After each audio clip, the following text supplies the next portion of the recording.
Ice cream శాండ్విచ్కి నేను hide and seek cookies తీసుకున్నాను. Hide and seek chocolate chip cookies. And next మనం base prepare చేసాం కదా, ఆ బేస్ కోన్లోకి పైపింగ్ బ్యాగ్లోకి తీసుకోండి. ఇప్పుడు ఒక రెక్టాంగులర్ బాక్స్లోకి తీసుకున్న కుకీస్ అన్నిటిని అరేంజ్ చేసుకొని లైన్ గ్యాప్ లేకుండా అరేంజ్ చేయాలి.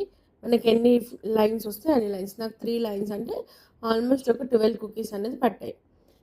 ఇప్పుడు ఈ 12 కుకీస్ అరేంజ్ చేసుకున్నాక ఇప్పుడు ఐస్ క్రీమ్ అనేది తీసుకొని దానిపైన స్ప్రెడ్ చేసుకొని మనకి ఎంత బాక్స్ ఉందో అంతవరకు అనేది ఐస్ క్రీమ్ స్ప్రెడ్ చేసుకోవచ్చు అండి. దాని బాక్స్ విత్ని బట్టి ఐస్ క్రీమ్ అనేది స్ప్రెడ్ చేసుకుంటాం. ఇప్పుడు మొత్తం ఐస్ క్రీమ్ స్ప్రెడ్ చేసుకున్న తర్వాత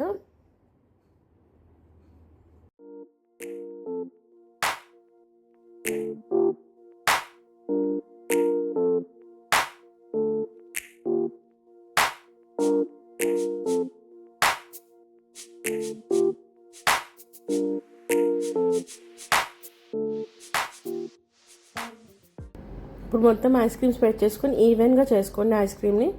దానిపైన మళ్ళీ మనం కింద ఏ ఆర్డర్లో మనం కుకీస్ పెట్టామో సేమ్ ఆర్డర్లో మళ్ళీ మనం పైన కూడా కుకీస్ అనేది ప్లేస్ చేసుకుంటాం. అంటే కింద మనకు 12 కుకీస్ వచ్చాయి, పైన కూడా మనకు 12 కుకీస్ రావాలి.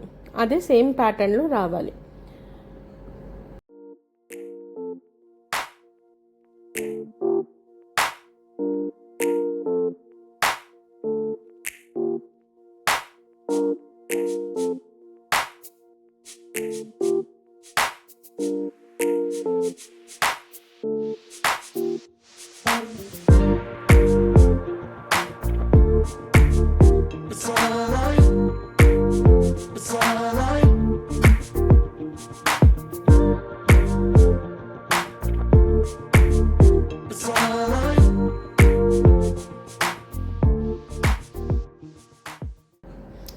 సో కింద పైన కుకీ అనేది మ్యాచింగ్గా ఉండాలండి. మనకు మ్యాచ్ అవ్వకపోతే రెండుకు మధ్యలో ఐస్ క్రీమ్ మనకు సెట్ అవ్వదు. ఇప్పుడు ఎయిర్ టైట్ కంటైనర్ బాక్స్లో ఆ బాక్స్ని క్లోజ్ చేసేయండి.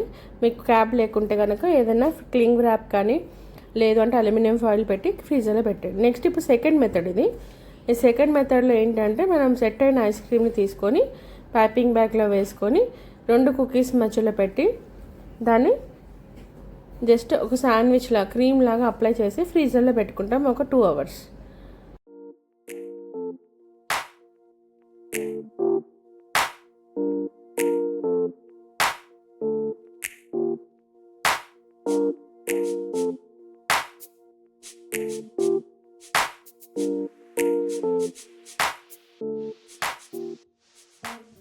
ఇది మనం ఫస్ట్ మెథడ్లో చేసుకున్నదండి. దీన్ని మనం 8 అవర్స్ డీప్లో పెట్టుకొని ప్లేస్ చేసుకున్నాము. ఆఫ్టర్ 8 అవర్స్ మనకు ఐస్ క్రీమ్ శాండ్విచ్ అనేది రెడీ అయిపోయింది. ఇప్పుడు దీన్ని మనం పీసెస్ కింద కట్ చేసుకుంటాం. కనపడుతుందో మీకు 2 కుకీస్ మధ్యలో ఐస్ క్రీమ్ వచ్చింది. దాన్ని షేప్ చేసుకోండి, అంటే ఎక్స్ట్రా ఏమైనా ఉంటే దాన్ని షేప్ చేసేసుకోండి.